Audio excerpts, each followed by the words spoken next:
Hello മക്കളെ, അപ്പോൾ കുത്തബ് മീനാറിനെ കുറിച്ച് ചെറിയൊരു ഇൻട്രൊഡക്ഷനൊക്കെ ഞാൻ പറഞ്ഞായിരുന്നല്ലോ. അപ്പോൾ നമ്മൾ കുറച്ച് ഫോട്ടോസൊക്കെ അവിടെ നിന്ന് എടുത്തിട്ടുണ്ടേ.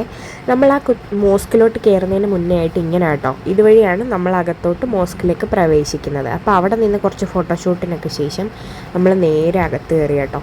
ഒന്ന് കാണേണ്ട കാഴ്ച തന്നെയാണ്, അതായത് ഒരു പ്രത്യേക ഭംഗിയാട്ടോ. ഇതൊക്കെ കണ്ടോ, ഇതൊക്കെ മോൾവശമാട്ടോ, മോസ്കിൻ്റെ മോൾവശമാണ്. നമുക്ക് പക്ഷേ കൂടുതലും ഒരു നേരത്തെ പറഞ്ഞ പോലെ തന്നെ ഹിന്ദു ടച്ചുള്ള ഒരു ഫീലായിട്ടോ തോന്നുന്നു. ഒരു മോസ്ക് പോലെ അങ്ങനെ ഫീൽ ചെയ്യാറില്ല. കണ്ടോ, ഇങ്ങനെ മുഖമൊക്കെ നഷ്ടപ്പെട്ട കുറേ രൂപങ്ങളൊക്കെ അവിടെ കാണാൻ പറ്റും. പിന്നെ ഇടിമിന്നലും ഭൂകമ്പവും ഒക്കെ കുത്തബ് മീനാറിനെ ഒരുപാട് ബാധിച്ചിട്ടുണ്ടെന്നാണ് കേട്ടോ പറയുന്നത്. അതിനുശേഷം അകത്ത് നിന്ന് പല സൈഡിൽ നിന്ന് ഞാൻ എടുത്ത കേട്ടോ. പിന്നെ ഞങ്ങൾ ആ മോസ്ക് കണ്ടുകൊണ്ടിരുന്നപ്പം ഒരു അണ്ണാങ്കുഞ്ഞ് വെള്ളം കുടിക്കുന്നുണ്ട്, അതിൻ്റെ ഒരു ഫോട്ടോയും പിടിച്ച്. പിന്നെ ഈ തൂണ് ഡിഫൈൻ ചെയ്തേക്കുന്നതുണ്ടോ, എന്താ അല്ലേ അന്നത്തെ കാലത്ത്. പിന്നെ ഇതാട്ടോ അലൈമീനാർ, പൂർത്തിയാവാത്ത അലൈമീനാർ.